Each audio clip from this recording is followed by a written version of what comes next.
chips, solder them together with the wires and make something new. We don't have that world where you can build your own stuff now. If your TV went bad and you were trained in it, you could actually unscrew the back of the television set yourself, program and find the bad parts.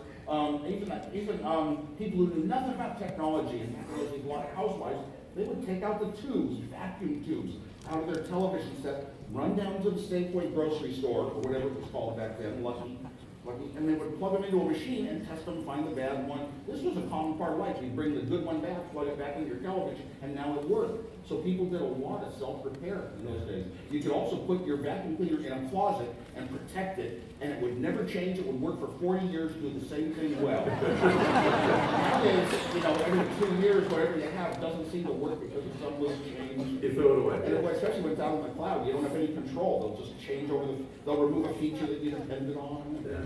But before the Apple I, computers, what was the big breakthrough with Apple I? Before it was all just numbers, and you had to type in, but what was the breakthrough that you wanted? More user interface to be able to... Computer technology was understood in terms of the elements inside a computer and the sort of programs the computer understood. They aren't like the programs you get taught in most schools. Machine language, it was called. Little ones and zeros, and exactly what they did. That was understood, and how computers have been built in the past. But they all had these horrible looks of tons of buttons and lights, and you'd walk up to it and say, unless I am educated in this stuff, I'm a computer expert, I can't touch this machine, I can't use it.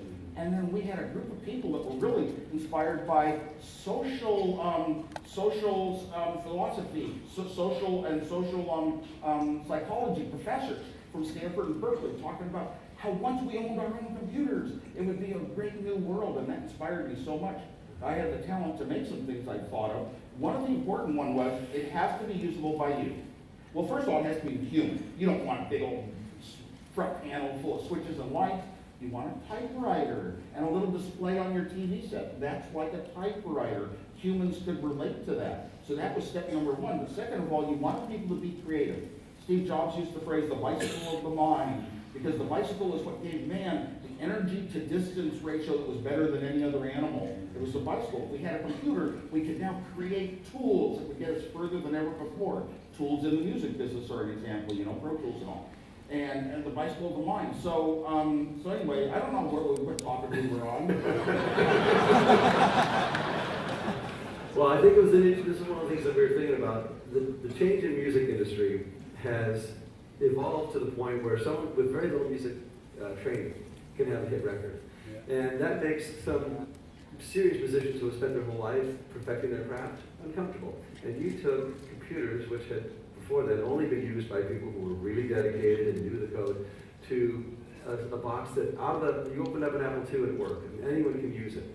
How did that change? Did those first generation feel marginalized? Should musicians today feel... My biggest motivation of all the Apple II was video games. I love humor, I love fun in life, anything you do. And I had even designed video games for Atari. It was a hard project, design games in hardware. I wanted a machine that you could sit down in half a day, write a really good animated program, your own game, and then a 10-year-old could, written in a simple little language like BASIC. And I strived and achieved that goal. So making it simple to do was a big goal. Anybody could do it, because now you have a tool that you can exhibit your own creativity. Yeah. You were talking about each one of these breakthroughs, it's at the point where you can never go back. We were talking about black and white to color. We were talking about how these screens, when we first started with a couple of speakers. Yeah, the one-way doors in technology, things like even a mouse-based computer, once you go through that door, you know you aren't going to go back to. I'm going to memorize a whole bunch of commands, or I'm going to hit the forward arrow key 8 times and the down arrow 3 times to get to the letter I want. You're never going to go back. So the one-way doors are always the ones that somehow technology is propelling us in this direction. Are we in control of it? Is it coming from our